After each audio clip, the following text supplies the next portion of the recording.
देखिए भाई, ये मोबाइल का डिस्प्ले बिल्कुल टूटा फूटा हालत में आया है।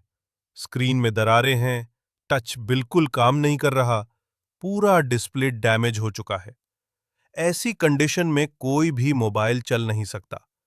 अब देखना, मीरा मोबाइल रिपेयरिंग शॉप ढुआ चौकड़ी पर हम इस मोबाइल को कैसे नया जैसा चमका कर तैयार करते हैं। भाई, मोबाइल अब पूरी तरह तैयार हो चुका है।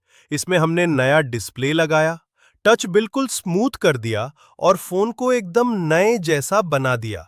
आप खुद देख सकते हो कितना बढ़िया रिजल्ट आया है। यही क्वालिटी और यही काम मिलता है मीरा मोबाइल रिपेयरिंग शॉप ढुआ चौकड़ी पर।